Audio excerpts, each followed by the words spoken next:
Dun, dun, dun, dun, dun. I could listen to that all day.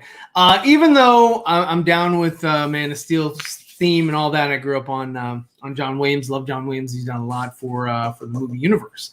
Hey, everybody, thank you so much for joining me here on a Tuesday evening. I appreciate it. I'm going to pick up where I left off last week, drawing the Jaime Reyes Blue Beetle. Again, if you are interested in picking up a Jaime Reyes Blue Beetle t-shirt, I have that on my Teespring store. Also on my TeePublic store as well, where it has the scarab on the back, which is pretty dope. Don't forget to check out the Four Nerds this Thursday as we start busting some ghosts again. If you're looking forward to the new Ghostbusters movie coming out, Afterlife, I also have some paraphernalia that I created for that as well. So that's also on my Teespring and TeePublic store if you guys like that sort of thing. So without further ado, let me welcome a couple guests on my panel, and we'll get into it. And I'll bring up the drawing from last week. So first off, we have Anthony, ACS Universe, about to take a drink. I just had to get in there before he swigs. What up? And then we also have Mr. Nerdy in many ways, Dawson Weidrich, and he's pimped out in his Nimwa gear. So you have your ACS shirt on, and you have your Nimwa shirt on, so y'all are representing, and that's pretty dope. Yeah. Representing so both our channels and you as well. Yeah. No, I appreciate that. And by the way, I never realized how creepy of a word paraphernalia is until right now. Yeah, like that's a freaking creepy as hell word. Paraphernalia. Yeah, it is. It is.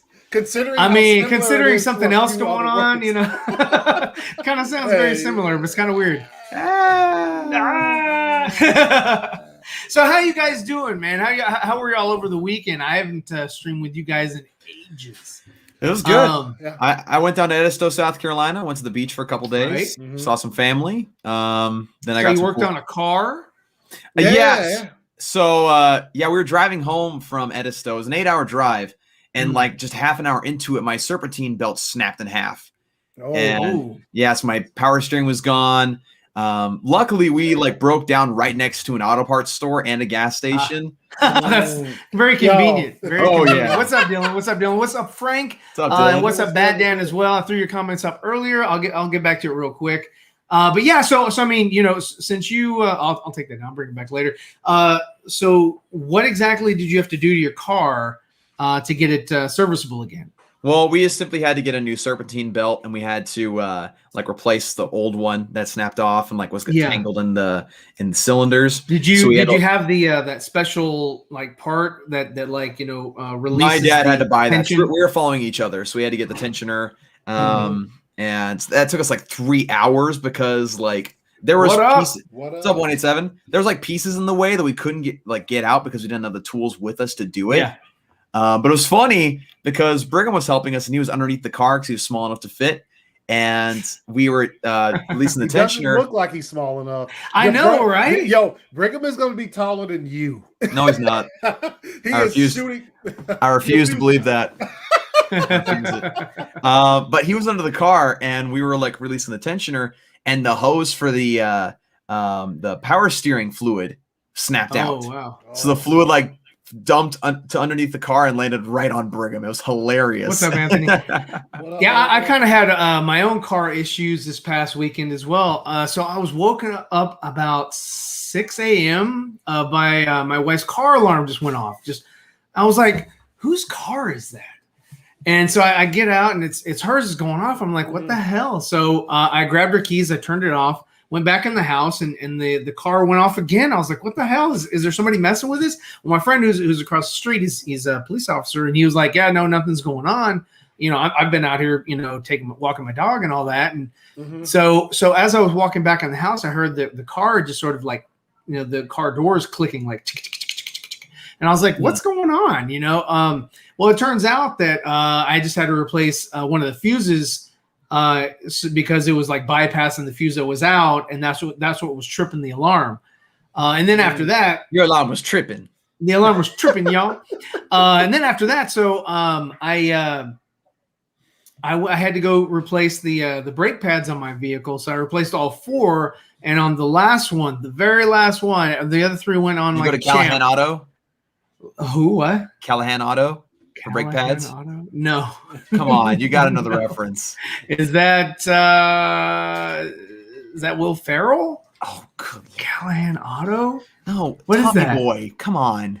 Oh, Tommy! I've seen that a handful of times. It's a good movie, but I prefer, like, I don't know. I've seen Beverly Hills Ninja more than I've seen Tommy Boy. I like Chris Farley. You're a disgrace. What was the other one he did with David Spade? I like that one. What was that one? That was Black Sheep. Black Sheep. Yes. We're that was a good one too. But yeah, no. So the last one, apparently one of the seals was just old or whatever, and so the seal cracked, and all of the brake fluid went out, and I didn't realize that once. Yeah, 1965. Yes, 1965. But yeah, what's up? Pretty much. Thank you. Yeah, thanks, guys. Yeah, please hit that, smash that like button, and I forgot to tweet it out, so it's probably nobody's gonna know we're here. But anyway, so I didn't realize that if you cut the line, or if one of the lines gets compromised on the wheels, then they all are. Then you just have no brakes.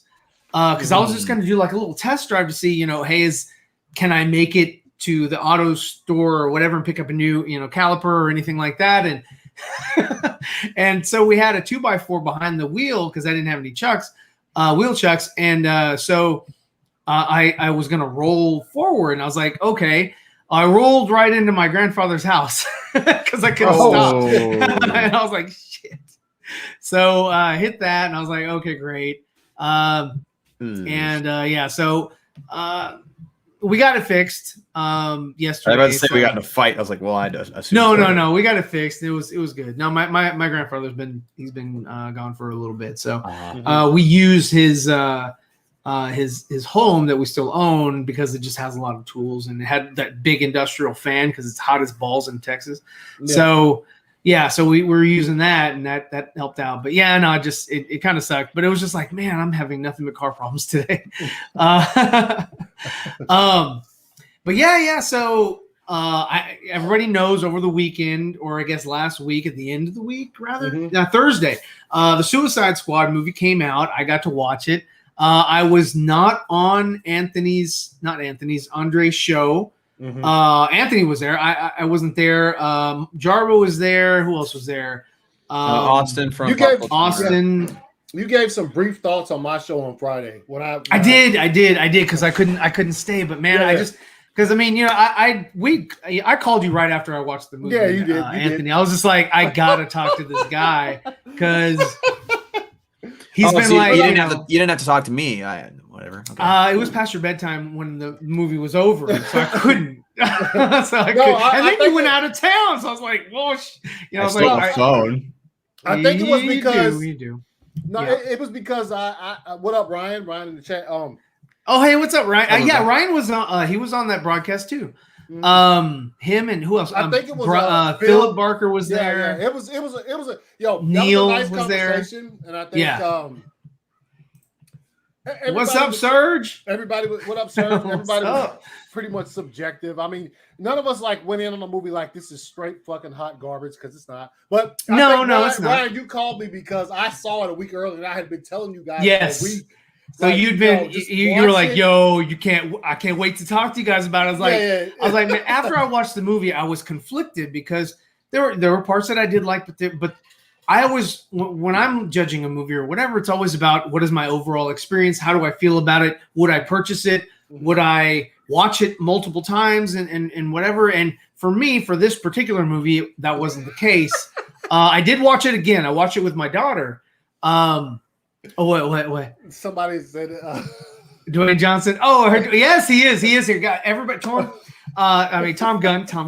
Everybody, my special guest to the immediate left of me, I got The Rock. We're gonna talk about Black Adam. He's gonna give us the dish, and he's gonna drop his new suit. Okay, relax. That's not Oh shit! But yeah, so I watched it with my daughter because I was like, you know what? Let me get a different generation's opinion. Also, my daughter's a pretty good judge of movies as well. She didn't like Birds of Prey. That's why you think she's a good. Because she gives me, what she likes and what she doesn't like, and I'm like, okay. And sometimes she picks up on things that I don't, and sometimes, I'll bring up, certain points or whatever. And she's like, oh yeah, I completely missed that. So it's just it's different from watching it like if I'm watching with Matt or my other son Luke. We kind of all sort of see these things the same or similar ways. We vary, very not so much, but with my daughter we do vary a lot on what she decides is good and what she decides is not. And again, yeah, she totally dug the Suicide Squad movie. But the Will Smith one. Oh, okay. She was like the other one was better. Squad. Yes, the Suicide Squad. I really think, and this is my opinion, and I don't think I have it. Do I have it on here? I don't think I do.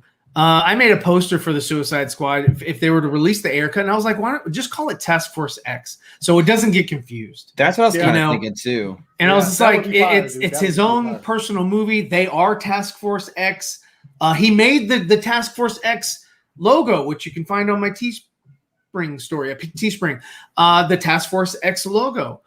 They did all that. They mentioned Task Force X in this new Suicide Squad from James Gunn, but they did not, they didn't showcase the logo. So anyway, yeah, I mean, she watched it, wasn't too impressed with it or whatever. She did like certain parts of it. Real quick, Arkham, glad you liked it. We'll get into it. But Barry Allen is asking about the shirt. He wants the shirt. So tell him how he can get. Oh, okay. So this one Warner Brothers took down right away. I put it up. I bought the sample, and like maybe a day later, I got a DMCA from Warner Brothers. Because of the logos, and they were like, same thing with this hat. Same thing with this hat. Same thing with that hat. Like, what? Yeah, because it is Nimwat, in IMW, but for some reason, because it's in the shape of Batfleck, I don't see that as being an issue. I can't see that as being an issue because it's just it's a random bat. Dawson, you what? Dawson, you doing something with Warner Brothers we need to know about? You got a movie coming out called Nimwa? Yeah. You got gosh dang it, Ryan. You blew my cover. You blew my cover. Yeah, I don't. Sorry, Andre's not here for those clips. Yeah. Those are funny though. But yeah, I mean, there are some good things about Suicide Squad. Like what I liked most about it was Starro. I thought Starro was dope. I liked him in the exposition scene when it's black and white. I was like, that's pretty cool. I like that. And then at the end, I liked it again. I like the fact that they like once he's attached to your face, that's it. You're dead. You're a corpse. I like that. I thought that was cool. Yeah. Which is different from the comics. The comics, you can, take him off and you're not hypnotized anymore, or he can't use you anymore. And it was neat to see Starro sort of, utilizing like Superman, Batman, Flash, whatever against, others, controlling them with their abilities or whatever. And that's one of the things that I thought was lacking in Suicide Squad. I was hoping that that Starro would get a hold of a metahuman and then give the Suicide Squad a greater challenge, whatever. I understand. Oh man, and I just thought that would add an interesting dynamic, something new, something different, something that we haven't seen before, and all it was just calling the rats. And I was like, he doesn't have 2 feet, he's got 5, and he can do a fucking cartwheel and knock the damn rats off. Like, why not? He's a big what were they? He is a star. He's a star. Yeah. He's a star. 5 points. It's a giraffe. So I saw the Suicide movie, and personally, in my opinion, I loved it. Okay, I like the humor. I have to say, for me, and I consider myself a pretty observant person of comedic value. I snickered at one part, but I didn't laugh through the whole movie. I think the main issue with the comedy for me is, well, it's a combination of 2 things. there was a lot of juvenile humor in the movie, and also a lot of the humor was spoiled in the trailers. Yeah. So by the time you saw the movie, you had already heard the punchline, and it was just like, okay, I kind of sniggered at the first time I heard it, but now I've heard this. It's not having the same impact on me that it did the first time. Yeah.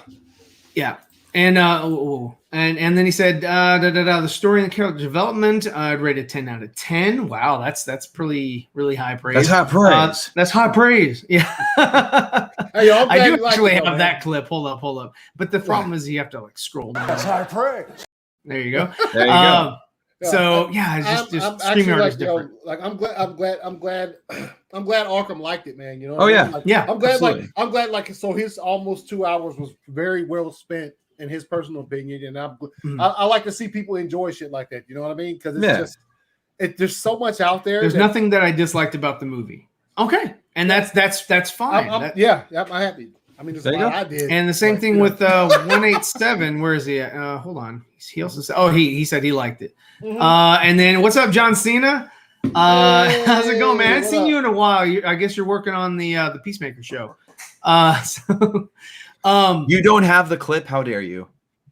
No, I don't have the clip. That's you're on the wrong show. You're on the wrong show. I think that's on your show. Am I low quality right now? John, your quality looks pretty bad. Hold on, let me refresh. Gosh dang it! Why isn't there? Yeah. It's because his wife won't allow him to pay for anything other than dial-up because that's all they have in that area. So, and here he is. He looks better. Chris. No, kind of went back to crap. It's like trying to refresh. And it's like nice and then crap. Nice and then crap. I don't understand why. So there's no reason why it should be crappy. Are you using Wi-Fi or is this a physical connection from your internet? I've been connected to my internet like directly for like the past 6 months. Interesting. That's interesting. Yeah. Okay. Well, I guess that's all we can do. But hell, Xfinity. Cool. That's cool. So Serge says the movie was okay. I watched it twice. That's enough for me. I feel pretty much the same as Serge. I usually give movies a second watch. I might have gotten a bad impression the first go around. I might have missed some things the first go around. I'll watch it again, maybe pick up on some of the things that I didn't pick up on the first time. And yeah, it wasn't for me. Like take King Shark for example. I mean, even though it was Sylvester Stallone, it was a very useless character. Didn't really do much. The people keep saying, "Oh, Ratcatcher and King Shark had this wonderful, character development and whatever." But other than that, just her trying to, I guess assimilate with a monster. Every time he was to do something, he ate one person, and that was it. That was his. They were like, "No, you can't kill him. He's your brawn." But he never once used his brawn. Like they couldn't do it without him. Like he did nothing to sort of like show or prove his worth to the team. Like at the end, he killed that one guy and then was just gnawing on his head the rest of the time. And then he attacked Starro and then got thrown to a building. Yeah. And that was it. But every single time that like that one, the one Predator sort of scene, when they go into that camp and they kill all the people who apparently aren't bad. It reminded me of the first Predator with like Arnold Schwarzenegger when they go and liberate, it just reminded me of that setting.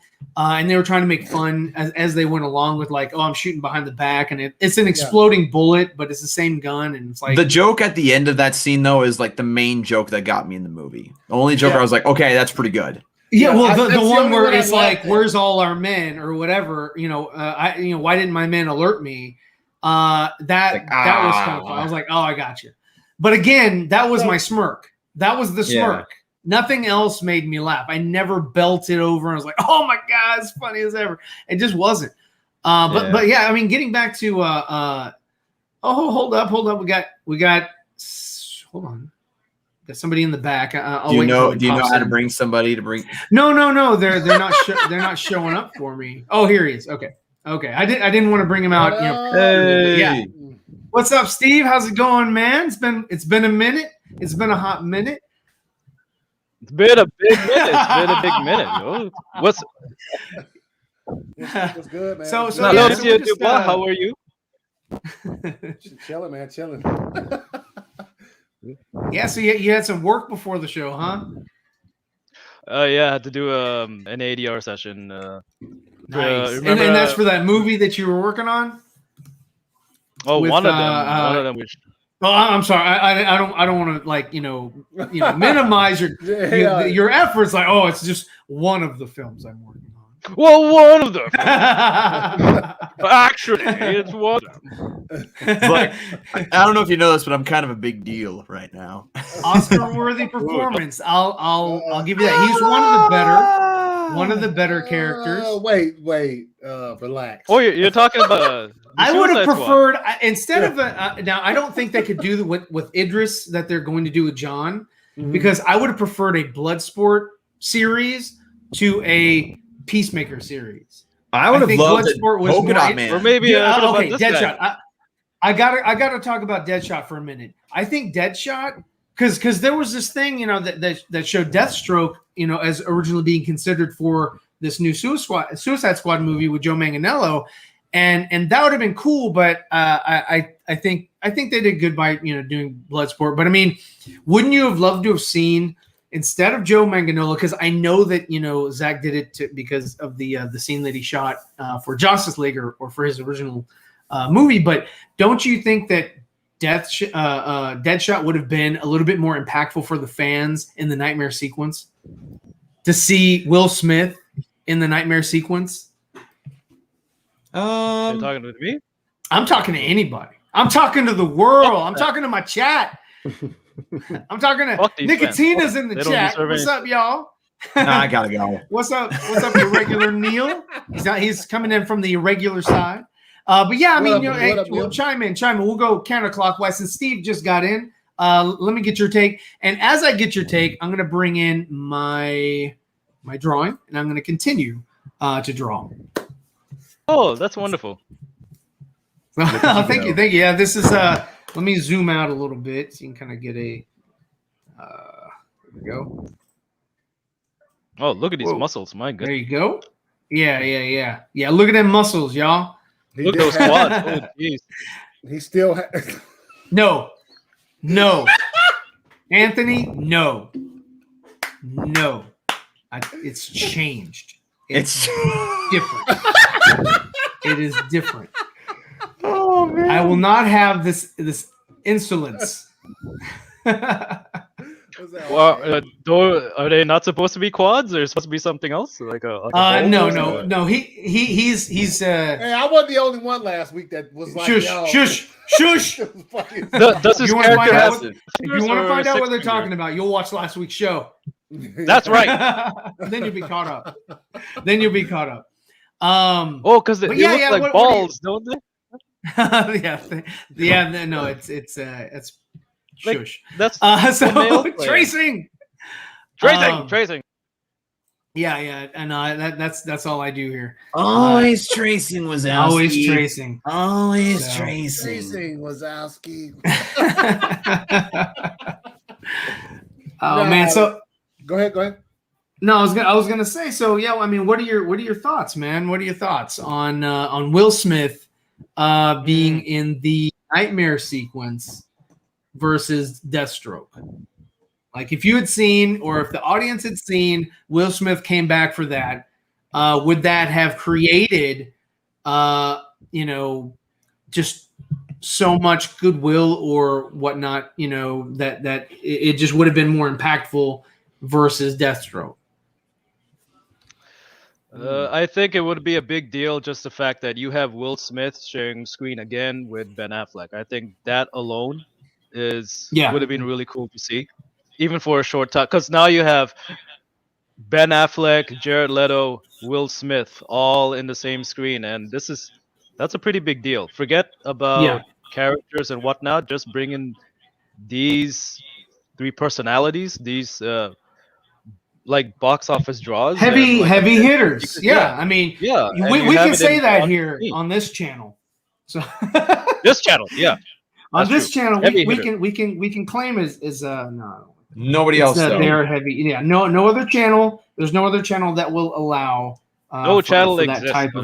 that type of language. Exactly. So, but yeah, so, I mean, yeah, so yeah, it would be a really big deal. Anthony, what do you think? What are your thoughts? It's crazy because I like it the way it is. You know what I'm saying? Like I like.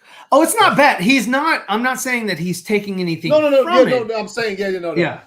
And that's what I'm saying. It's crazy to think about it because I like the way they did it with Deathstroke. And like Steve was saying, like if you had Will Smith, then there's that Ben Affleck, Will Smith on screen together again. And I'm sure the lines are going to change. Just not going to just be like you. Which I don't know. That's a good line that he says to him. He said, "You still sure it was a good idea to bring him along?" Right. But his line, that line right there was very generic and could be anybody. Yeah, exactly. Yeah, a good line. I think it's a great line for it doesn't matter whether it's Deathstroke or it's Deadshot. Both of them are kind of on a certain level, like an asshole. So like that's a good line to say. You sure it was a good idea to bring him along? Yeah, right. Fucking idiot. Like that's what could follow that. That could easily follow that is like you idiot. Like I feel personally attacked. Wow.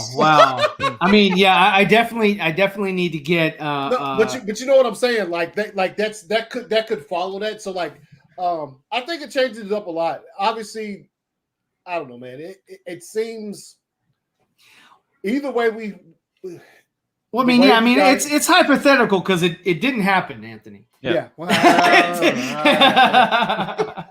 mean, it could have.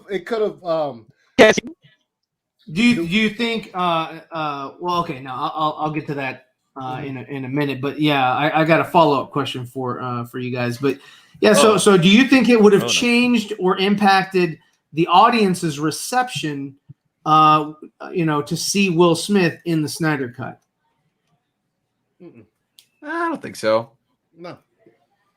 Like, I mean, it would have been cool to see, but like, I don't think the audience was like that entire because we know that was shot like with the funds that he got to finish Zack Snyder's Justice League. Like that's a plus for us all. So like, no matter what, either scenario is fire, and I think we're just like as fans who were watching it, we're like, it wouldn't have mattered who.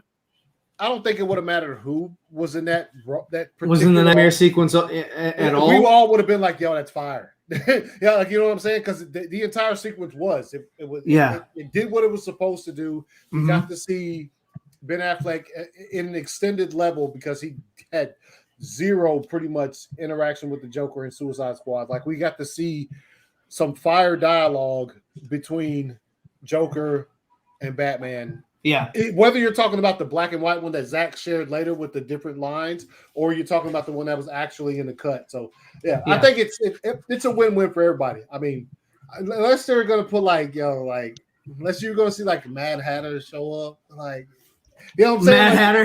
Yeah. Like for the most part, it didn't matter who you put there. Okay. I think you would get the same effect unless, like I said, you're talking about some of these more like ridiculous like villains or characters that could have showed up, or you're just like, okay, that didn't fit in this at all. Yeah. What's that? I got Alessandro up in the house. What's going on? I will not allow cursing in this stream. No. Deadshot, heroic death. Yeah, that would have been cool. Big Jig, yeah. Yes, he would. He would. No. That's right. No. I see Andy R. Hey, what's going on, Andy? He says Slade would have annihilated Peacemaker. Yeah. Yeah, I think Woody. I don't know, man. Woody. I mean, Slade's pretty. I mean, Slade is like Batman, but with no moral code. Yeah. So yes, and Bloodsport, or at least the Bloodsport that we got. It seemed like even though he was a degenerate or whatever he told, he said, hey, you're not going to get anything from me, to his daughter and all that. I do think that he had more of a good side to him than like Deathstroke. I don't think Deathstroke gives a shit about anybody but himself or his family. Yeah. No, he probably doesn't. It's quite the accusation. Yes, it is, and I stand by that. I stand. I feel you because I'll die on that. Okay. In both movies, Suicide Squad and The Suicide Squad, both of those characters, Bloodsport and Deadshot, both showed when Amanda Waller's like, "Yo, you can fucking see your daughter murk Harley right now." He just like he didn't shoot her on purpose. So that's a little bit of a Destro. I don't know if you're seeing that type of. He probably Deathstroke wouldn't have had a conscience.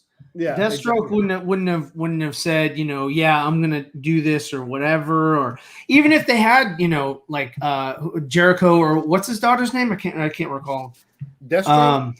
Yeah, Deathstroke's daughter. His son's name is Jericho. His daughter's name is Sarah. No, she has a name, and I can't remember what her name is. Yeah, I can't. Somebody in the chat, put it in the chat. Yeah, someone check on Wikipedia, quick. Yeah. Come on, dummies. Check Come on, Wikipedia. guys. Come on. Don't leave us hanging here. Don't leave us hanging. Come on. No, do your job, chat. Do your job. That's not the only scene where Will Smith's character like shows some kind of compassion, but like that is the one that comes to mind real quick. And then the one as far as Bloodsport, he showed it a couple times. There were a couple moments in the movie where even when Ratcatcher 2 was telling her story, and then, he kind of nodded after she got done and said some things to me. He kind of had this look like, you know what I mean? Yeah, he was like, "You remind me of my daughter." I don't see that from Deathstroke at all. Nah, Deathstroke could just be like, "Yeah, your story is pretty boring. I don't." He's like, "You finished?" Yeah. No, but did you guys see where the production room where they were in there and there was like some pictures on the wall where fucking James Gunn was like talking to the people who were in there, and on the wall for that scene for team number 2 to come off the beach like they did, it was Deathstroke instead of that's what that's what sparked your question. Yes, that's what sparked. But see, that begs the question though, because there is the article that came out about a week before the movie came out saying that we made the exact same movie that James Gunn pitched to us. So it's just like, no, because he originally pitched it with Deathstroke in mind and with also the idea of Deadshot in mind. So it's kind of a lie, unless you're saying that after all of that brainstorming, that was they pitched it after that, and that's the one they made. Then sure, but like, I don't know, the way they worded it was kind of deceiving. Yeah. Well, that's the way they do it, though, is that it is to be deceiving because they are spinning a narrative. They're like, just like when they say they're a studio that allows for the directors or whatever. That's their spin on that. Does that mean that that's how they rule, or how they actually run things? No. Yeah. But it's the narrative that they're trying to spin. And if you're going to sit there and believe it, then go right ahead. That's on you. But they're going to present the story unless somebody calls them on it. And to be honest, like, other than somebody like Ray Fisher or somebody like that, who's going to call him on it? Nobody's going to call him on it, I'm calling him on it. Yes. And that's why we have you on the show. Yes. So that call out the BS. You call out the BS for us so that we don't have Good to. for you, Dawson. Yay. He takes one for the team. That's right. Let me ask you guys. Dawson here. We got Dawson. Look, I've never been a big Suicide Squad reader. Like I have a couple. I have the first one. It's like a reprint or whatever, and I have like a couple of separate books, just like not even compilations, like just issues of whatever. Okay. And all of them have pretty much a different roster, except for a couple of characters. Obviously, not Harley's not in the first one because she just wasn't around. She wasn't created when that shit came out. Yeah. So like. How do I word this shit? Be very careful. Very carefully. Tread lightly now. Yeah, you tread lightly. Nah, I've totally forgotten what I'm about to say, y'all. You don't know the question? Right, I completely forgot my question. You're saying you hadn't read a Suicide Squad, very much Suicide Squad. Well, I'm not. Yeah, I'm not that like. So in other words, I can't just like. It's not like Superman where I can go back to just issues of the shit that I've read in my entire lifetime and shit. Okay. You know what I mean? So like. With the story being what it was, like, it's just like, it's never been that funny. It's never been that, you know what I'm saying? Like, it's just never been that level of comedy and issues. Like, there's been quips and jokes, but it's never been like that. It's usually, I mean, to be honest with you, it was just like, they just said, hey guys, make a story about a goofball team. I would have loved to have seen them actually complete a task as Task Force X, and like holy crap, these guys are a really good tight knit team. And then but they did, but they made them out to be. No, I'm not talking about cumulatively like the whole freaking mission. I'm talking about like as far as teamwork. As far as like teamwork, I don't need to see it at the end. I need to see that this is Task Force X, and yes, people get murked along the way. Let's see, hold on. Oh, Rose, yeah, thank you so much. It was Rose. Yes, yes. It was not Martha. Let's see. Real quick. Sorry if I'm not getting to the chat, guys. I'm looking down. So Bondo says, "Hey, everyone, what's up, Bondo?" What up? Let me see, make sure I didn't. That was get anybody. Suicide Squad. So for you guys' experience with the Suicide Squad, like how often have you seen Deathstroke actually part of the Suicide Squad? No, Deathstroke. He's a loner for me. For me, he's a loner. He was in the new Suicide Squad, the new 52, I think. What I'm saying is, like, dude doesn't get the Suicide Squad is people who get caught. Deathstroke doesn't get caught. So, like, that maybe that's why they didn't use him. I have no idea. Me personally, I've never read an issue of Suicide Squad in any capacity where Deathstroke was actually a part of the Suicide Squad. Now, I'm sure it probably exists out there. I'm not trying to say it doesn't. I'm just saying I've never experienced that. So, like, even the thought of him being a part of it, I'm almost like, well, what can you bait him into doing this with? Because he doesn't give a fuck about anyone. Not even Rose. He probably would put Rose out there.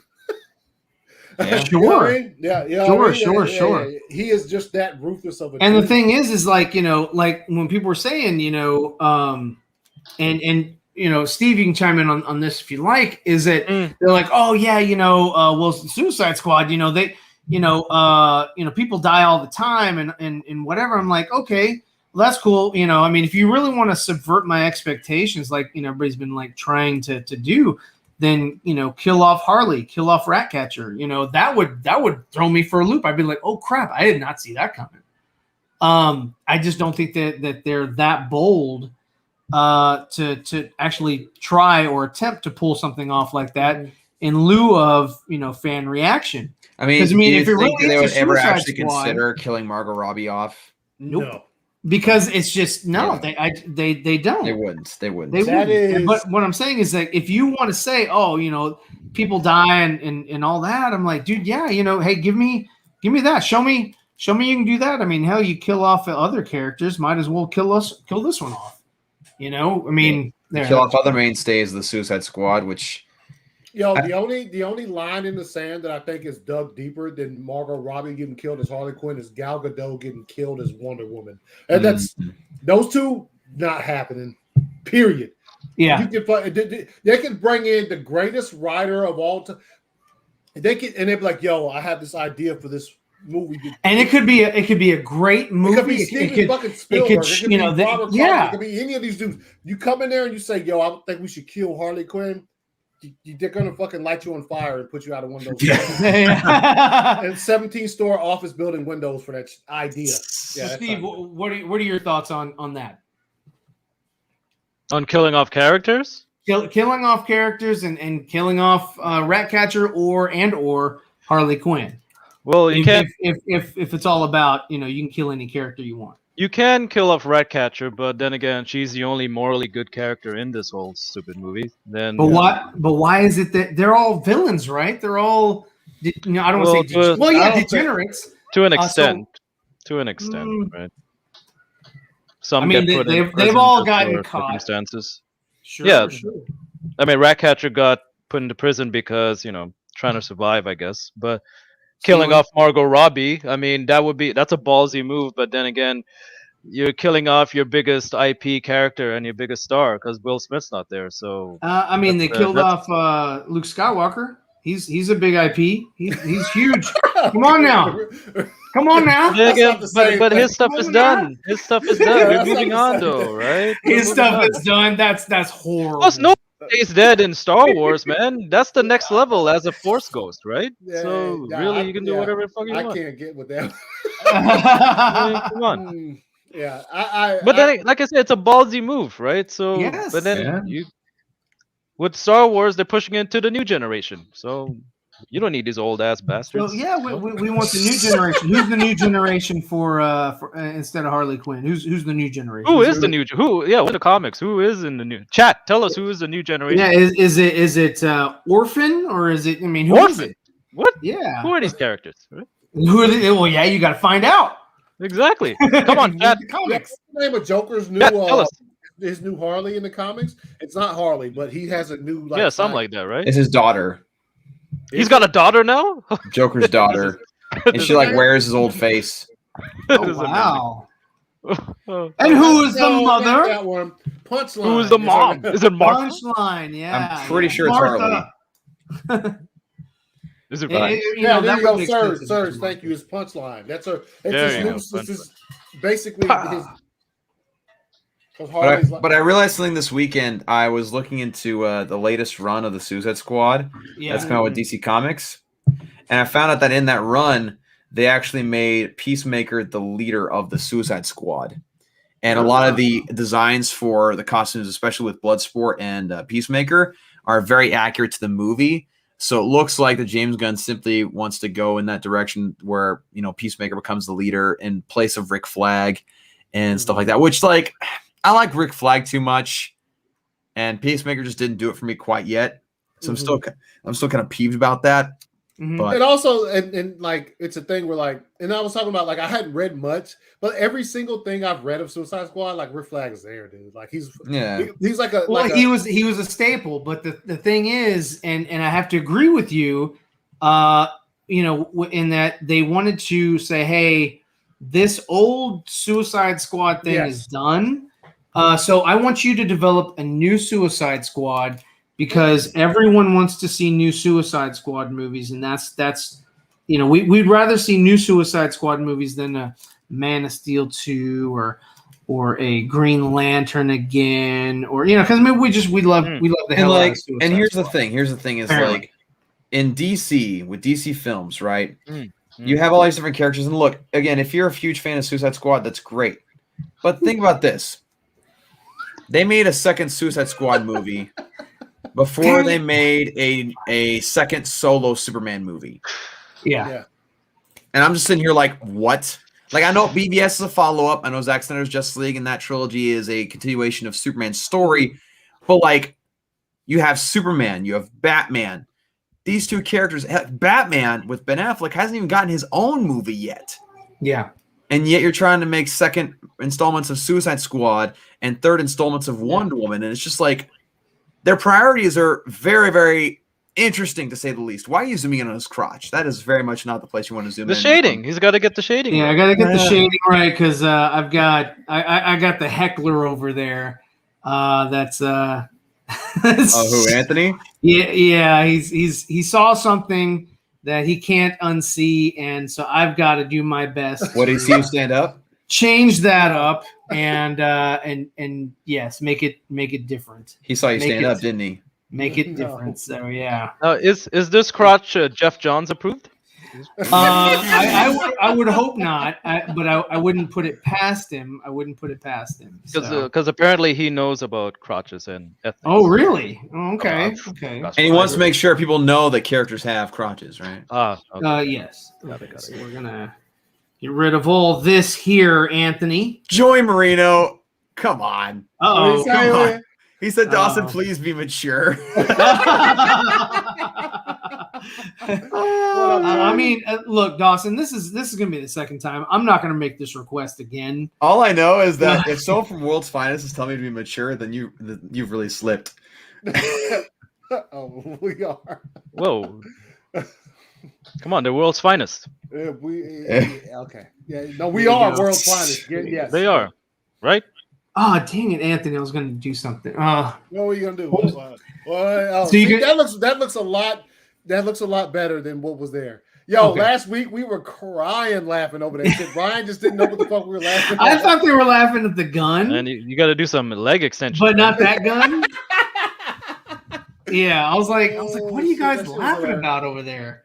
And they were just like, yo, do something about that. And I was like, okay, I will. And was he packing? He was. Yeah, dude. It was an extended packing. Let's put it so yeah. But did you guys like the movie at least, or I liked it more than I liked Birds of Prey. For me, like I can't watch Birds of Prey, but I can. If somebody asked me to watch Suicide Squad, I'd watch it again. Would I purchase it? No, it would not. It's not ending up on my shelf. Yeah, I gave it a mid. It's probably about like a 5.5 out of 10 for me. There was just too much that just didn't sit well with me. And like I said, the movie's it's not garbage. Like the movie looks fantastic. It looks the VFX were fire. The performances. Yeah, the visual effects are great. Yeah, all of the actors did a phenomenal job. It's just the material that they were given to work with that I have a problem with in some cases. So that's where it falls for me. I just think like story, I got this. I got it. It's for me. It wasn't difficult to follow or like too stupid to follow. Like I could follow what they were trying to do. Nobody accused you of this, sir. Yeah, but like there were just some things. The entire Harley, let me almost marry a dude. That was weird. That was weird. What is it doing here? My cousins and I were watching it together. And we just looked at each other like, "Where's this going? Like, what is happening here?" Yeah. But and the humor just didn't hit for me because like I understand what the Suicide Squad is as far as like the gist of it. And I just thought like the two animated films are the best two Suicide Squad movies, and then I put David Ayer's whatever you want to call it, the Studio Squad, and I put this one last. I just thought those things did it better. I'm all for jokes, but some of the jokes that I saw in this movie should have been in like The Hangover. You know what I mean? Like they just didn't fit for me in a comic book film. And that's it. Like I'm pretty much like I think this is the 5th stream I've been on talking about it. I can't believe that you gone rogue. My gosh, 5 streams talking about the Suicide Squad. Oh no. I'm just saying because like on World's Finals on Sunday we were like, all right, we're okay. We're done because I've had a lot of conversations, but overall I'd say it's pretty mid for me. It is currently it sits at the bottom as far as the DCEU, all the movies. So that's that. That's just my final thoughts. Like I don't know if I probably could watch it again, but it's not going to be anytime soon. I watched it twice. I got to go to an early screening the week before last, and then I got to see it Thursday, obviously, when it dropped. After we got out of there fast. Everybody wanted to watch it so bad. We had a little hour-long episode of 4 Nerds on Thursday. Like at the end of that, we were all like, "Okay, I remember. Yeah. Peace out. We're going." With Mad Max, right? And his dog. I remember that. Yeah, his dog was there. Yeah, I mean, so I talked on Max's show about it. My first initial thoughts, like the same night after I got off the phone with Anthony, I was like, man, I really want to stream about it. And Max just happened to be on. I was like, oh snap! I'll just go. I'll hit up Max. Yeah. And see what he's doing and whatever. And he sent me the link and I was like, yo, that's dope. Yeah. So yeah, I mean, we had a good time, and Jarbo was on that stream with me for a bit, and we talked. Yeah, and we talked a bit, and it was a constructive talk. I was like, there you go. You got some new cats in the chat right now, man. Ill Life, Bell, they something. Oh, snap. Okay, sorry. I'm drawing, so I'm sorry, guys. Hey, Bell, and that's what I was talking about. I need to send you something so you can bring these things up while I'm on the show. What's up, Ill? 187 says, I'm shocked. TSS beat Zack Snyder's Justice League on HBO. Whoa. Man. But did it beat it on everything else? No, not even close. It's beat what? No, I didn't. Like viewerships or what? No. Well, I mean, you just got to look at it and say, you know what? What was the superior movie and which one had the best storytelling? Like, I don't care that this was like shits and giggles and just like, it's fine that it's a fun ride for some, but it's just like, it was sort of, what do I want to say? Not good storytelling. It was, there was a story you could follow it, but it wasn't the greatest story you've ever heard. And again, I wasn't clamoring for a second Suicide Squad. This was, just a way of resetting what they thought was a problem in their shared universe. And so, yeah, I mean, I don't know. I didn't think it called for anything. Mm-hmm. The same thing, like again with Stallone's character. There was one shot. Here, I'll bring it up. This is one shot. I shared it with the guys. Can I stop sharing? I don't know if you did. Yep. It always takes it off. So I don't know. Maybe I'm doing something wrong. But anyway, so there's this one part. Let me share. I'm going to share a screen real quick. I don't care. I don't care. I ain't afraid because I'm not monetized, so I don't give a shit. So anyway, here we go. Ain't never scared. Ain't never scared about. Ain't never scared. Ain't no thing but a chicken wing on a string. Right now? On a string. Yeah, this is where we're going. Yes. So anyway, so there's this one little shot that I thought was completely. It was a sequence, but this was stupid. So I'm going to bring it up, and I was like, here you go. So here it is. And I'm going to play a little bit. It's like, oh, these are so cute. They're running around this aquarium that nobody knows. It's like, I know what you get. Who gives a shit? Whatever. And rah, they're all scary and they're attacking him. And that's stupid. I'm not going to lie. Sense when I first saw that, I thought they were going to kill King Shark that way.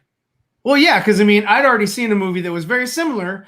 That did the same thing. Oh, here's these cute things, and they turn against the person that's interacting with them or whatever. So I mean, again, it was just like, okay, this is, and I've seen it before in other mediums or whatever. It's like, I'm cute, and then look at me. I'm like, but the problem with that was that it made no sense narratively. I was like, he walked up. Went into one of the levels that just happened to be an aquarium. These things only attacked him, didn't attack Harley, who was literally trying to pull on off of him. And they served really no purpose other than to fill time. Mm-hmm. They'd be a quick little gag for King Shark. It's the tragedy of King Shark. He's looking for friends, and then suddenly they turn out to kill you. So yes. Come on, you're telling me is that come on, Monsieur Dubé. Don't you understand the cinema, Monsieur Dubé? No. Oh man, yes. I'm sorry. This is cinema. Cinema, Monsieur Dubé. Yes. Forgive me for my misinterpretation from the of the King Shark. The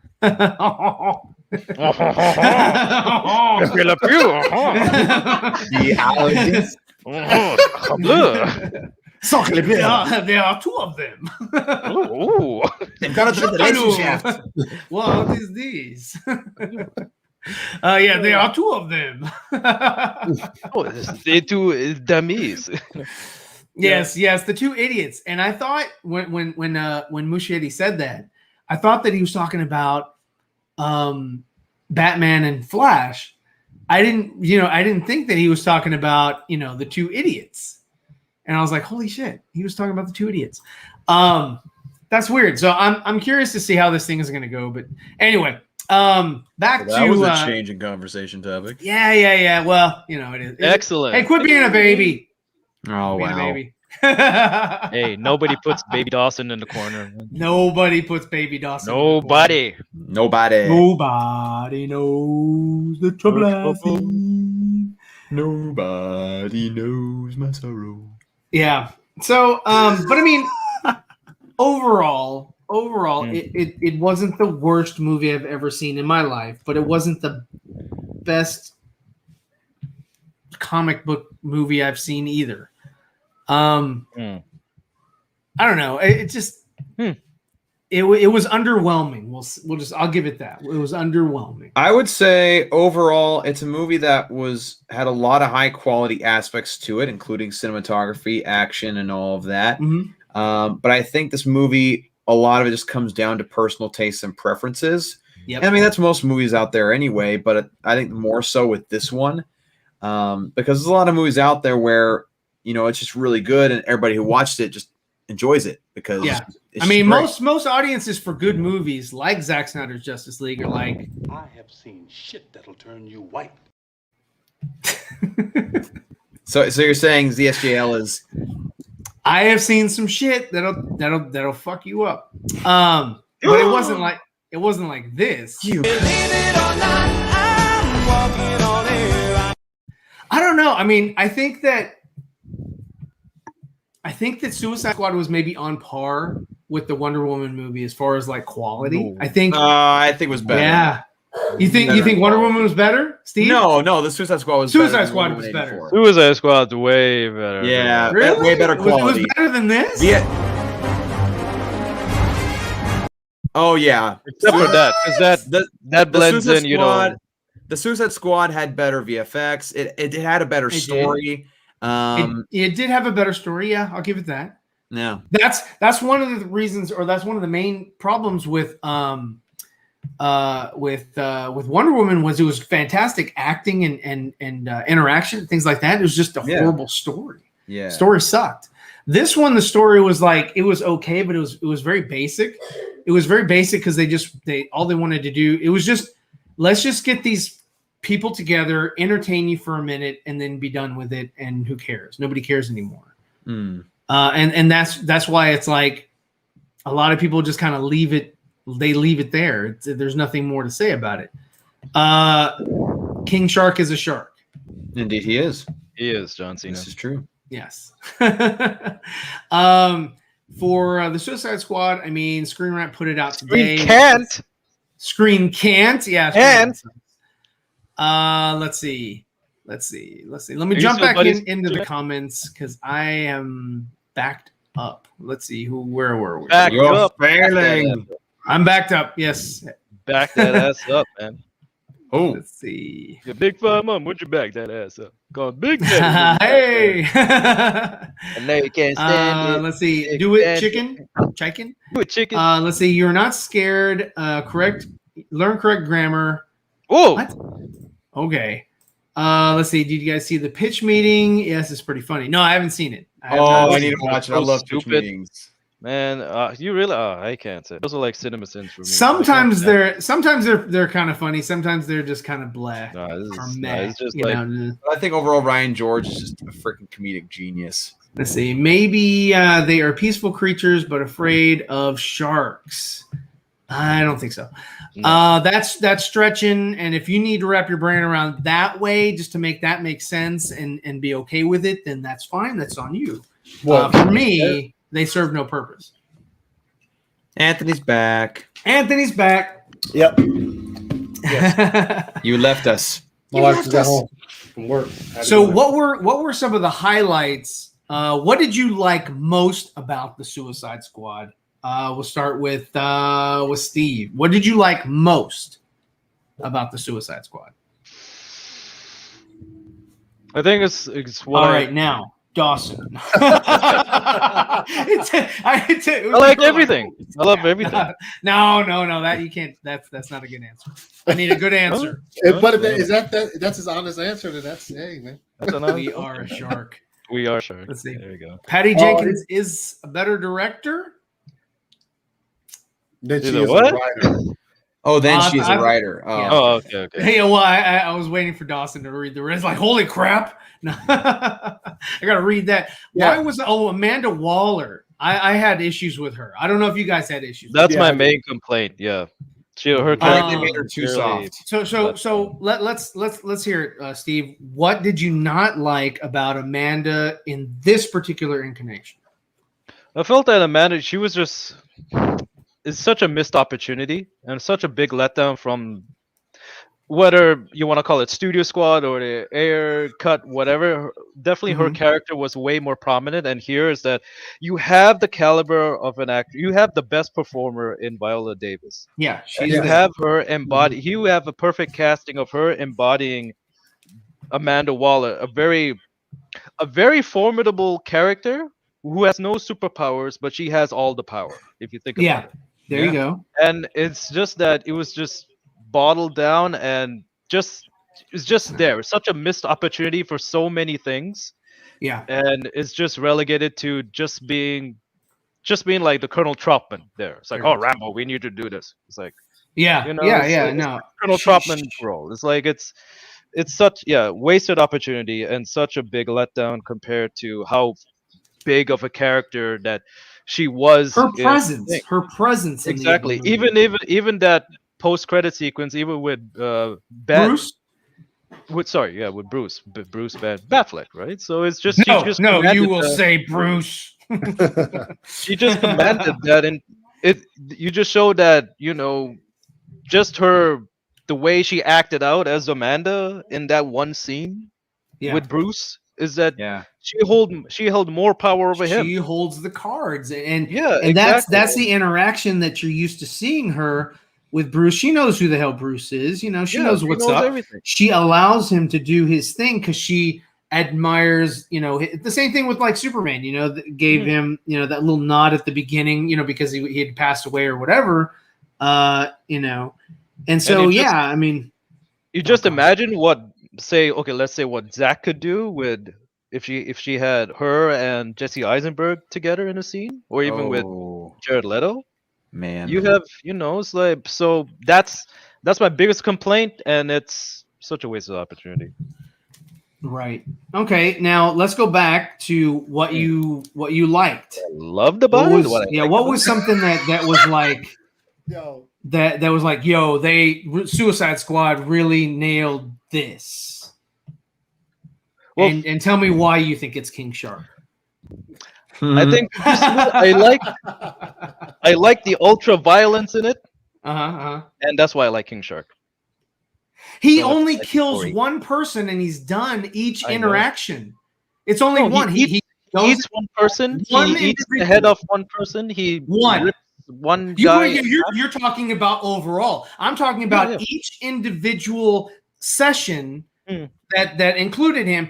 Like when when they did the Predator base or whatever, for the Rebellion base or whatever, he attacked one individual. When they got to that, he was full. He's full, so he's useless. Amanda Waller was like, he's your heavy hitter, don't kill him. He did nothing that utilized the brawn or whatever that she had mentioned. Nothing. There was nothing that and Joyce says, what? Try Waller. So he did nothing extra.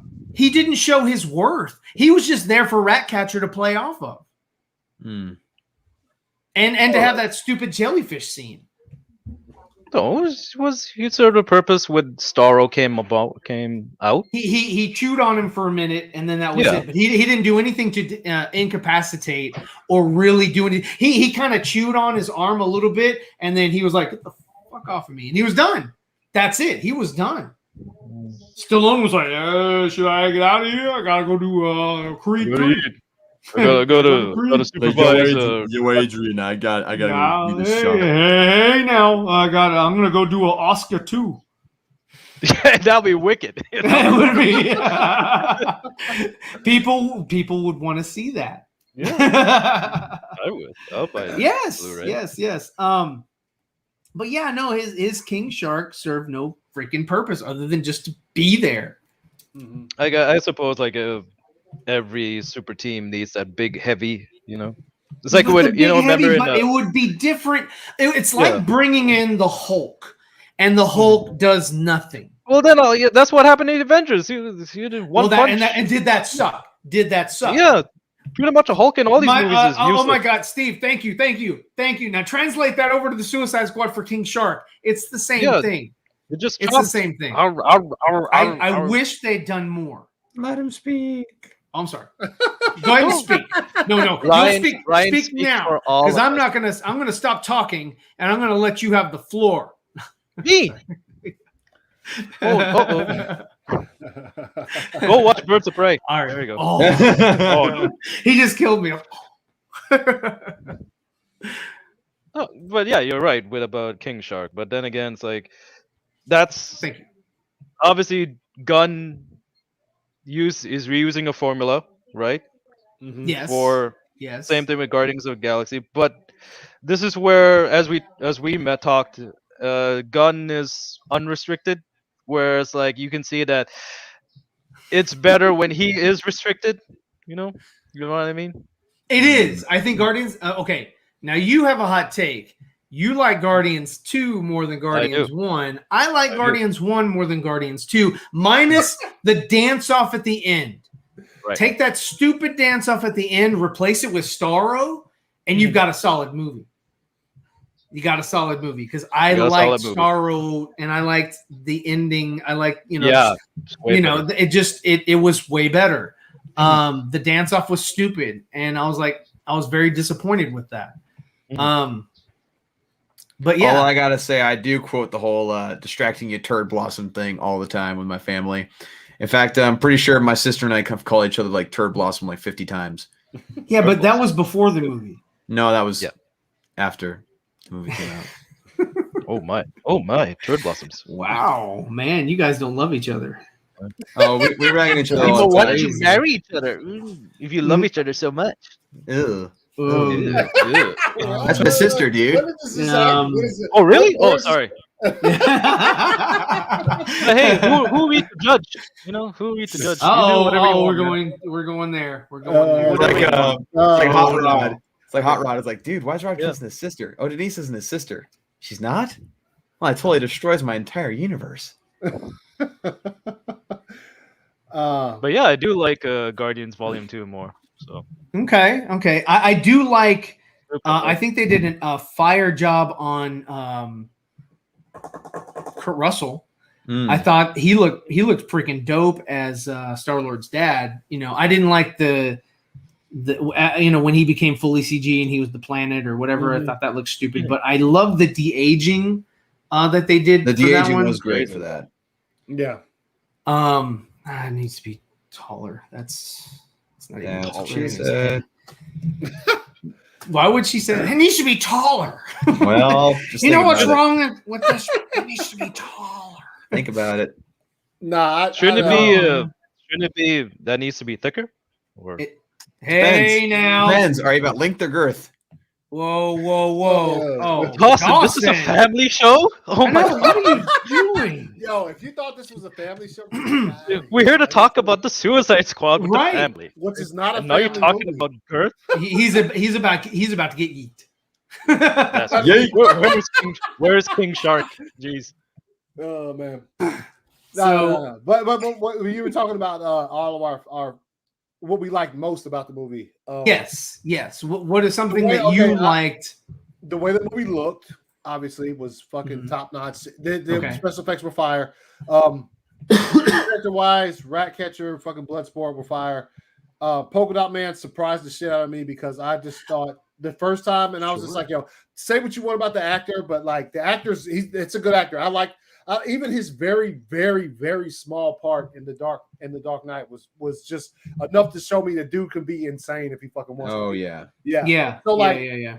I agree with that. So when they announced him, I was like, okay, Polka Dot obscure. Obviously, James Gunn went with a lot more obscure villains in this movie, so he can murk half of them at the beginning. But he surprised me, like he really did. He had a lot of heart, and like there was some funny stuff with him, and the way he took people down was kind of fire, dude. And also, I am like on my second viewing, I became a little partial to the one scene where they were like, yo, who the fuck is Milton? That shit was like the first time I watched it, I was like, that's not what are we doing? And then the second time I watched it, and I was able to like sit there and just like, I was like, that's kind of funny. It was kind of funny, the back and forth between them. And then obviously Bloodsport was like, what? Milton came with us? I thought he was waiting, and that was kind of funny. And then also the actor who played him posting this shit on social media is hilarious. Yeah, that's true. Yeah, the dude that played him, he was on the red carpet for the movie, and he's like posting like, guys, it's Milton. Yeah. Yo, what's up? It's funny. It's funny. Yeah. But I would say that's probably about it. I mean, King Shark wasn't really that funny to me, and I can agree with Ryan. It's like it's almost as if he could have done more. But other than that, and Amanda Waller, get out of here with this version of Amanda Waller. That was like she looked like a teacher. She looked like she belongs in a like a preschool. You know what it is. You know what it is. It's the mayor in the Ghostbusters, basically. Or she was more like Walter Peck. Yeah. You mean Walter Pecker? And really has no dick. Right? Yeah. No, she was. Is this true? Yes, it is. This man has no dick. Just like Nicotina, right? Oh, yes. Snap! Oh But man, that's what you guys said shots like a fired. couple months ago, right? That's a couple months ago. Well, that's of what you guys course. Yeah, but when we But say now it, he has one. Okay, that's good. Yeah. When we say it, it's fine. You can't say that. Yeah, you can't say that. But subscribe to the Nicotina channel and become a patron to the Nicotina show. So. No. Okay, whoa. No, that's no. See, I can't endorse that either. Just Oh, yeah. Boot him. Boot him. Yeah. Oh shit. Oh, snap. Okay, so Dawson, haven't heard from you. What is something from the Suicide Squad that you liked? Okay. Yeah, I'll give this, and I do have to dip, but something that I liked for the Suicide Squad. Well, good, because I didn't want you to say anything else. I was like, I hope you. All right, cool. I liked the cinematography of the movie. I think there were some really great shots, including, of course, the one of them all walking in the rain. I thought that one looked really nice. There was the shot of Flag and Peacemaker fighting in the reflection of Peacemaker's helmet that I thought was pretty dang cool. Yeah, that was. It looked pretty sweet. I did like that shot. That was a good and shot. then the opening shot of the movie with the reflection in the little puddle of Savant, and then like Savage. Savant. And Like rotated, Michael. Yeah, and rotated along with the soundtrack of Folsom Prison Blues by Johnny Cash. That whole opening sequence was just really great. Yeah, it was so awesome, and then his character was so stupid. Yeah, it was like, how long do I have to sit here and watch him looking at everything before he finally makes a move? I'm like, are you gonna stay or are you gonna leave? Are you gonna stay or are you gonna leave? Stay or should he go? And where the hell is Weasel? I can't wait for him to get back up. Oh yes, he did at the end of the movie, which made zero. Which I do want to ask this question before I go. Yep. Like, so Weasel in the post-credit scene gets up. He's like not dead, apparently. So did he wake up shortly after everybody else got murked, or did he wake up like a day later after everything went down? So like, because we don't know, because the beach is entirely clear when he woke up, and there was no soldiers there to like attack him or whatever. Like, I think it only matters to those people who actually care. Yeah, because I'm not one of those people. I thought his character was, I don't know. It's kind of like the what's his name, John Leguizamo's character from Ice Age. I was just like, you're just not. That's what Neil calls him, the ice. Oh, okay. Well, there you go. There you have it, Neil. Great take, Neil. I mean, to answer your question, I think it was probably.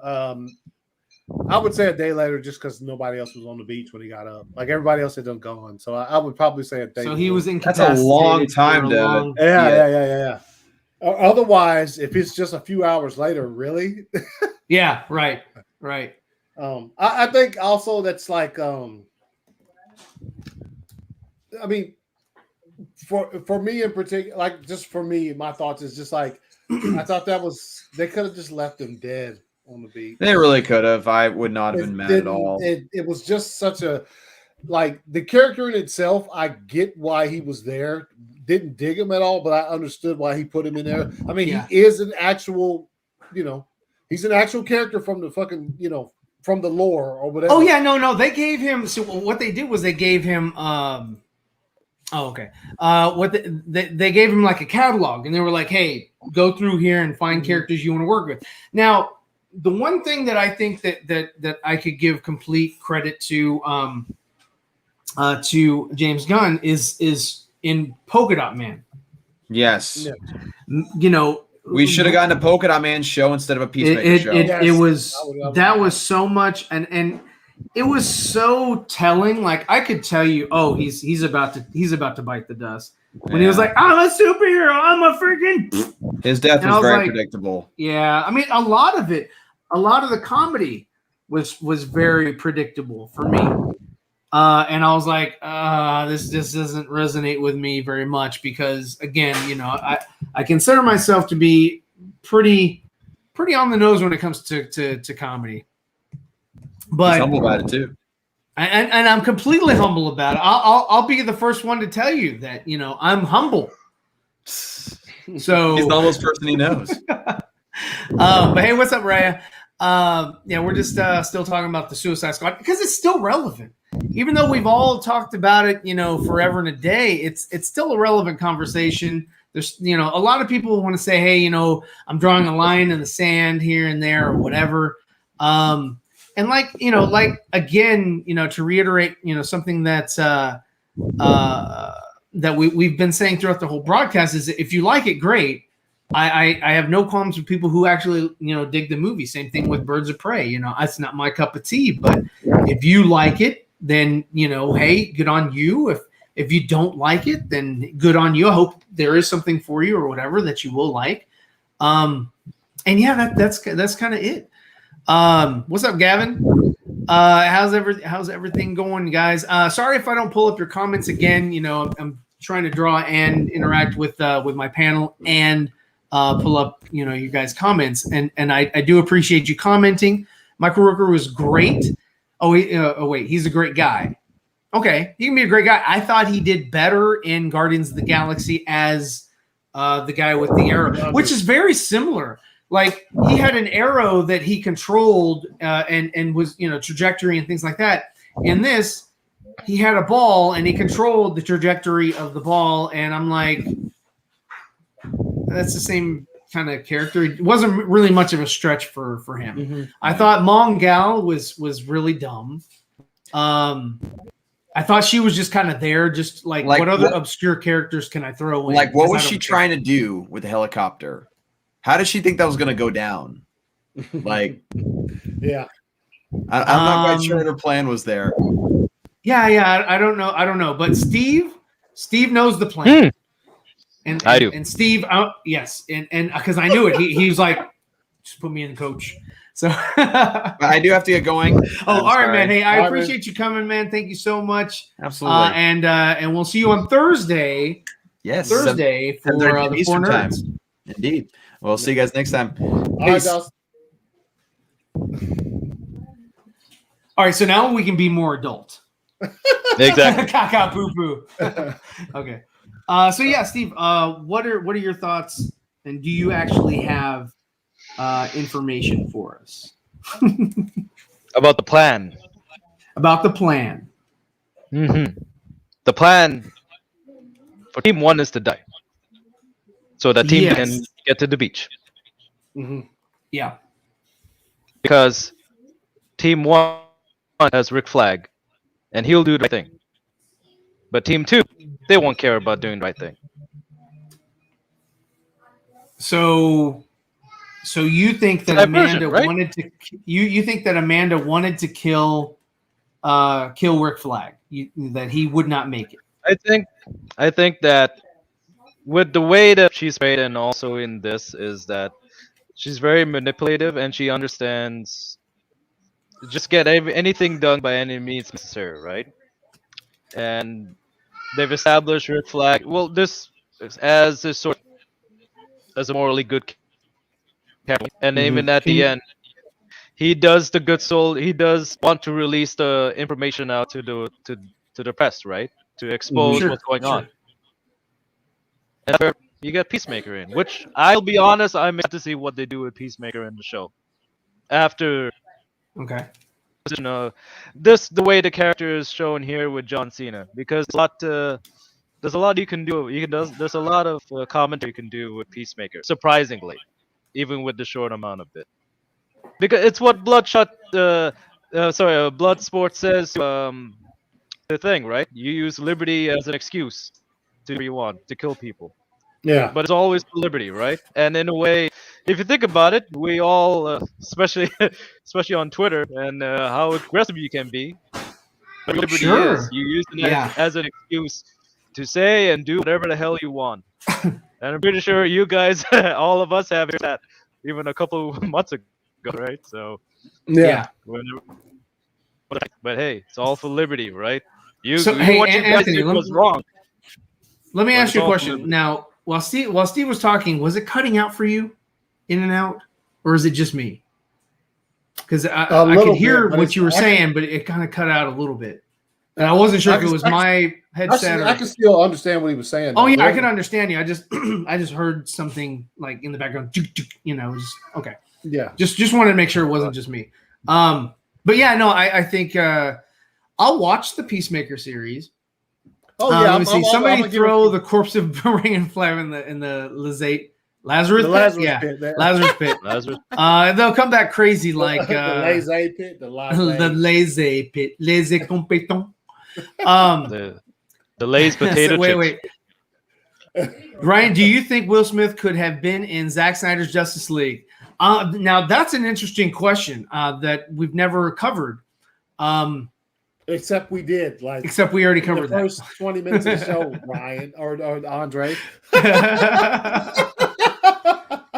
So we did cover that question. And yeah, because I was talking to Nicotina about that, and we covered that too. But yeah, I mean, it's interesting. I think. Yeah. And it does, leave room. Yeah, you know what? That's not what happened, but I think if it did happen, it would have been just, it would have been cool.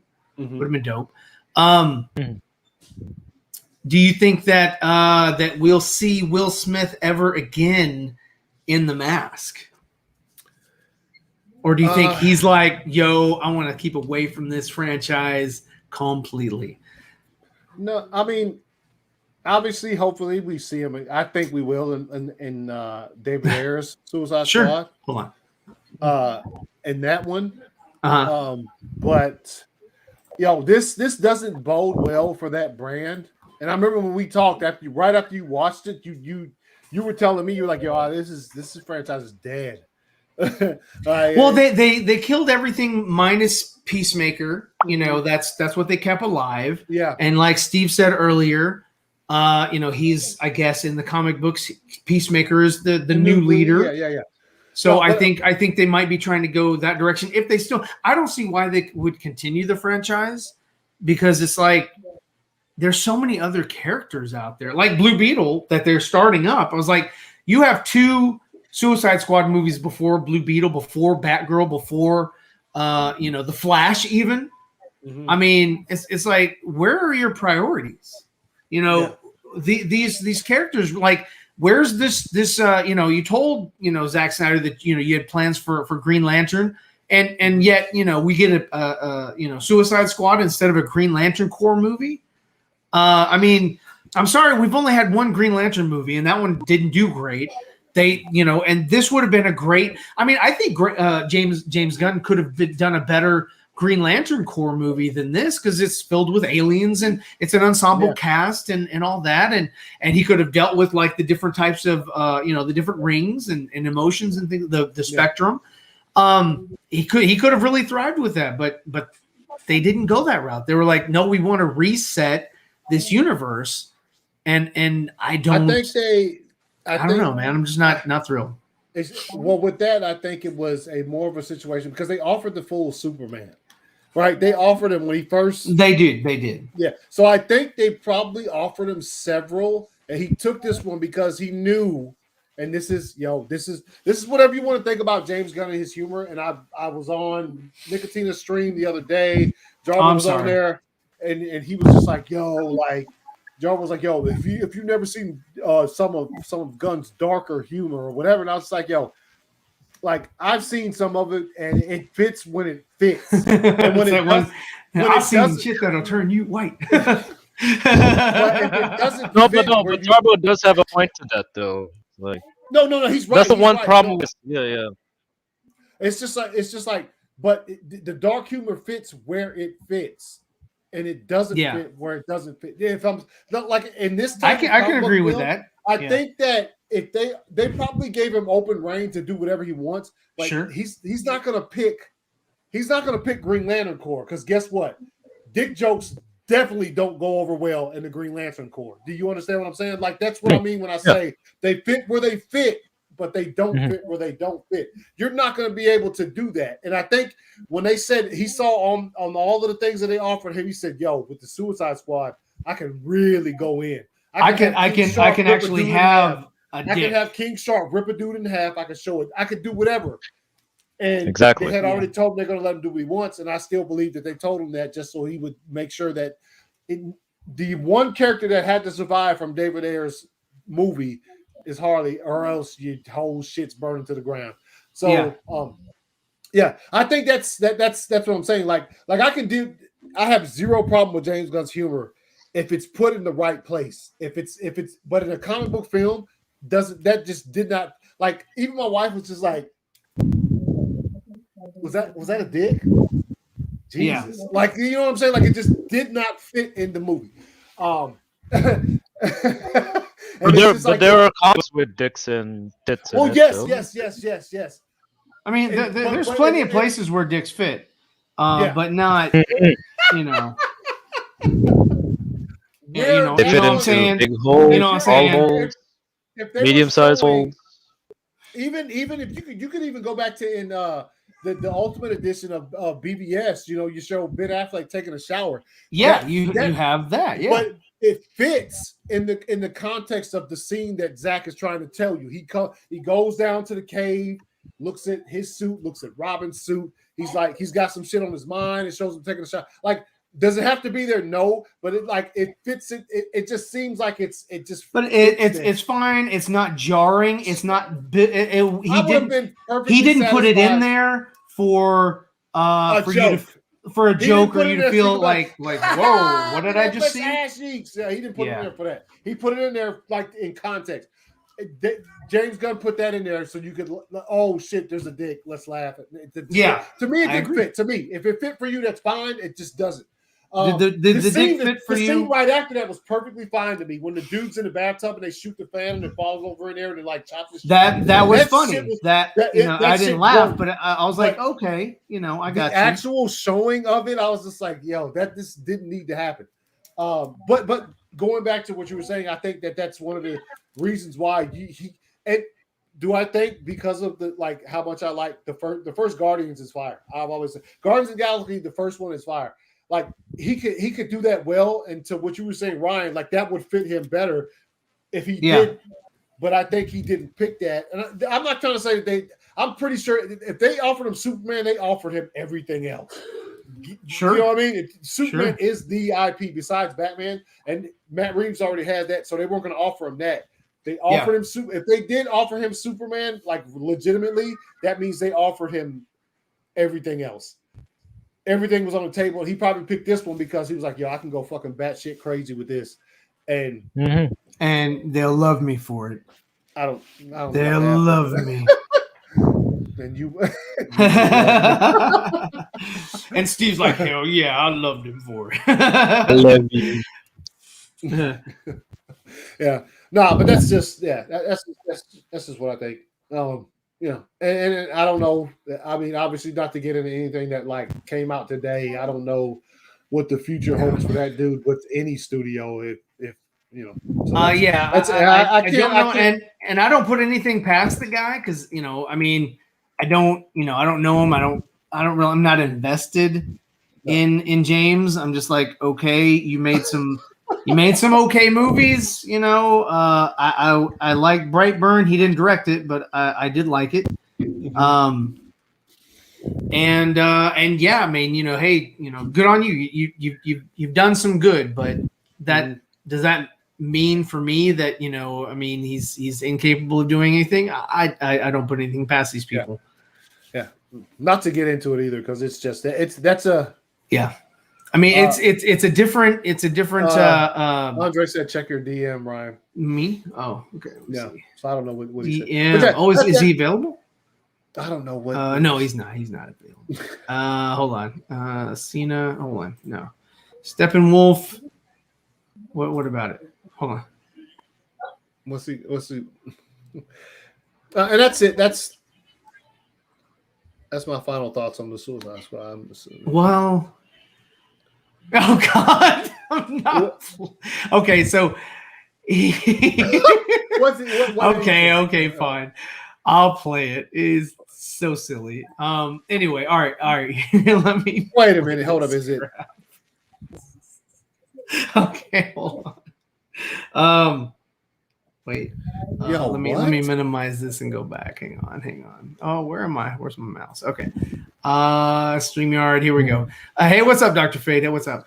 Let's see.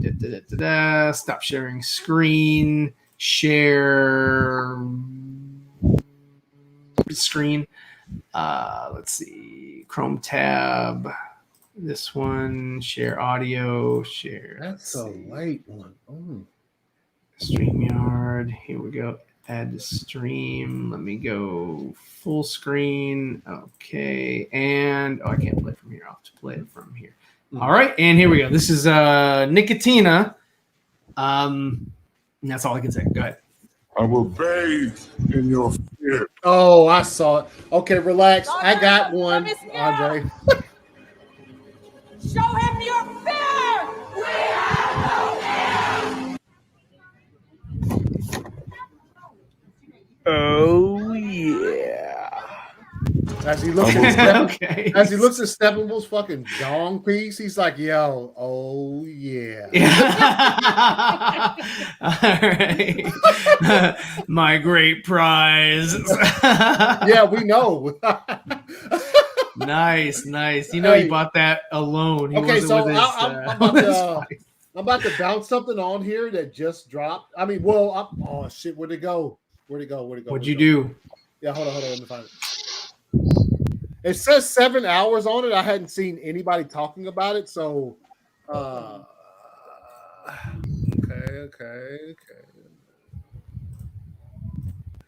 What is it? What the fuck is it at? There was a new did they delete it? Let's see. There was a new casting announced for the Batman, which is interesting considering that movie is like never coming out. Dunzo. I mean, they're still in the post-production process, but what I'm saying is like, yo, where is it at?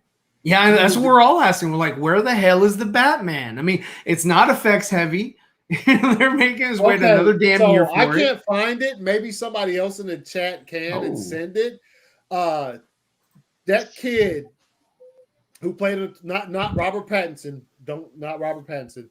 Another the other kid from the Twilight Saga. Oh, the Matt. What was his name? No, not Matt. Taylor Lautner. Yes, he got cast as Tommy Elliott in the Batman, which is curious to me since it's done filming and it's just like done like they're in post production. So I want to know like, did he join late? Is he doing like some old shooting or like what are they doing with that? Or it could just be information that they finally released. Maybe. And he's been in production the whole time. It's just, they're just kind of trying to. How did they hide him? That's crazy. That's crazy. They put him in a CG wolf costume. Or maybe put him in a wolf costume. Could be that. There you go. I mean, I can't say they didn't. You know what I'm saying? That's crazy news. That's like I can understand. Like like when a movie starts filming, you'll like hear like after a month of it being filmed or during filming, which is, I mean, I wouldn't know as much as Steve would probably about this, but like then you'll hear an announcement of another cast member. Like I don't know if they just hit set that day or like what it is. It depends. Like they control like it depends on like how you distribute it. Like as Ryan said, you could be done filming 2 months ago. They just need to put the news out. They wanted to hold it and put the news out today, just so. Well, it's the same thing. Like if you remember Sasha, what's her name? Last name? Kaye? Sasha Kaye, motherfucker. So it could, like she was already cast, and they did this whole thing, this big production. Andre, is he still buying toys? Dakota Fanning was cast as Batgirl. Okay, relax. Oh, well, at least it wasn't Emma Thompson. That was like the worst casting. I don't know who brought that up, but that was like the worst casting ever. From Back to the Future? Hermione? No, Hermione. Thing? Yeah, Hermione. Oh, okay. Like somebody brought her up, and it was like that was like the worst ever. It's Leviosa, not Leviosa. It's Leviosa, not Leviosa. Oh. Emma Watson. There you go. Emma Watson. He said Emma Thompson. I'm like, yo, Marty's mom? Like, yo, like. And Jerry Lewis is the Joker.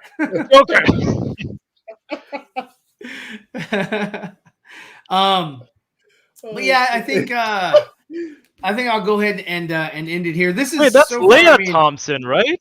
Not Emma Leia Thompson. Thompson. Leia it Thompson. is Leia Emma Thompson. Thompson. Leia Emma Thompson We're all just was fucked up in. right now. She's Leia an Thompson. old Junior. web-series. Leia Emma Thompson. Yeah, wasn't she? Yeah. Emma Thompson's the British lady. Yes, Right? she's British. And Oh, also in Love is she the Actually. lady that played? Is she the lady that played in that Walt Disney movie with Tom Hanks? That's She Emma Thompson. She's Nanny is- McPhee, right? Yeah, Nanny McPhee. Emma Thompson. She's married to, or she was. Is she still? No, she was married to Kenneth Branagh, Was she in that? Was fire she in that director. movie? She was in Sense and Sensibility. That's a wonderful. Let's see. He said, "I suppose Jerry Lewis is secretary." Let's see. Cruella. She was the Baroness. She was actually Cruella DeVille in Cruella. She was more Cruella than homegirl from Spider-Man. Oh, so she is the one that played in that movie with Tom Hanks as the Walt Disney movie where she Yes. wrote Mary Poppins. Yes. Johnny English Strikes Back. Mary Poppins. She was in that. She was in Doolittle. Let's Mary Poppins. Mary Poppins, it's you. Jesus. Emma has given Dobby a sock. as old British ladies, you know. She was Mrs. Potts in Beauty and the Beast, Mrs. Potts. live action with Emma Watson. Watson. Playing Belle. Yeah, so both Emmas were in a movie together. But yet they did not star in Emma. that. She was in I Am Legend. Mm-hmm. Yeah. Let's see. Okay, so Justice League 2 plot. I don't know yet. But next time I'm gonna finish out. It would have been a cool thing. Yeah, it would have been cool. Yeah. Would have been dope. Cool. Would have been dope. But yeah, next time I'll do the wings. They're a little translucent. But then next week I'm gonna go ahead and I'm gonna color.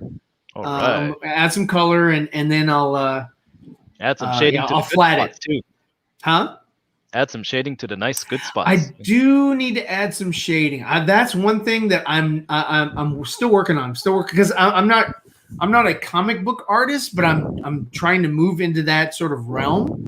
So I'm trying to to Ryan, hone in on how they do. what is a comic book artist, Ryan? You are someone who picks up a create.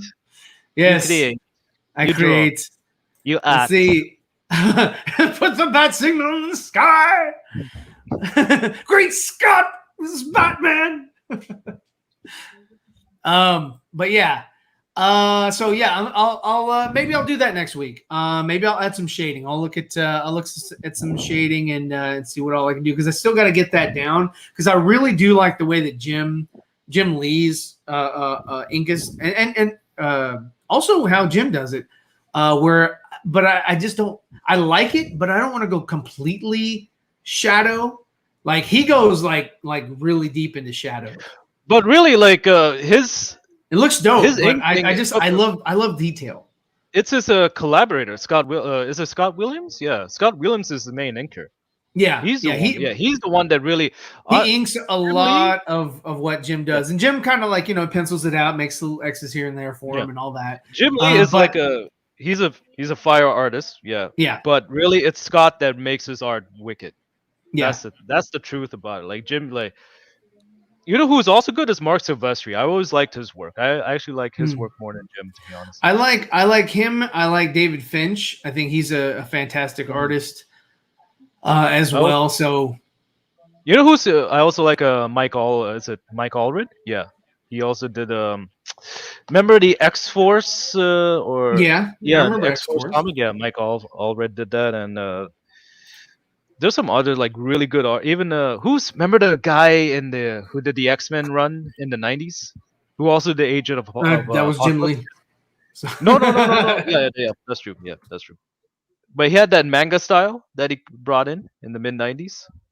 Joe Meadow. Let's something. see. Chat, help! Come on, chat. You read comics, don't you, chat? Let's see. Let me see if I can find it.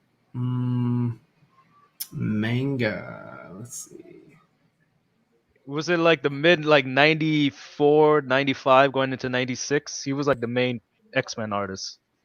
No, that's not. But anyway, Let's chat. see. Help us for the next one. Chat. Yeah, Do your job, they're read some comics. yeah. I don't know. I don't see it here, man. Let me see. Artist. I think it's Joe Moderera. I believe. Manganella? No. Joe Manganiello, yeah. Deathstroke and an optional, and also great at playing D&D too. Yeah, I've seen a lot of his stuff. Joe Madureira? Yeah, that's it. Madureira. Mhm. There you go. It's not yeah, as detailed, and then, but it Greg did Capullo, the job. he also did it. He was Mhm. also in. So yeah, Jim Lee was number 1 for X-Men Comics. Number 2 is Andy Kubert. 3 is Chris He's underrated. Him and his brother are underrated as artists. They don't get talked about as much. Those guys did some good shit. Let's see. Maybe poop All some right. good shit too. Yeah. But yeah, so as soon as stuff drops or whatever, yes, what season 2 is happening tonight? Really? I thought they were focused on season 3. Is it really tonight? Really? I didn't know that. I did not know that. Ah, there it is. Madureira. There you go. Madureira. There you go. The artist informs us. Yes, the artist informs. Thank you, Alessandro. I appreciate it. Let's see. Hold on. By the way, Zever, would you ever have used the Blue Beetle design for the Zack Snyder comic book? It's possible. It's possible. There's some stuff that I could show, but I'll save that for another time. I'll save that for another time. But yeah, hey, so Steve, where can everybody find you? It doesn't matter, man. Who gives a shit? Steve Kassan. Find him at Retro Grave Productions. He is. You can watch me talk to Ryan on the Zeeverfett channel every Tuesdays for Let's Draw. You can also catch Zeeverfett talk to ACS on World's Finest and also the ACS channel. And you can also, if you want to, check out Nicotina show on Monday nights. If you want to, I mean, that's let me because my if you want to. You correct your horrible pronunciation. I would first correct your grammar before you correct my pronunciation. There you go. He's a good guy. At ACS Universe, where can everybody find you? Yeah, off on social media at 2279 ACS, add an underscore to that for Twitter. Thursday, 7:30 p.m. Eastern time, with Ryan here and our other 2 pieces to the 4 Nerds puzzle, Dawson and Andre. Oh shit. You've never seen him like that. What the blood clot is this guy? What is this? I love it. This is amazing. Also, you can find me on Fridays at 8 p.m. Eastern time for my show. Oh shit! This is like from a Vivid porn or something. Wait, what? Oh wow! I just thought it was incredible.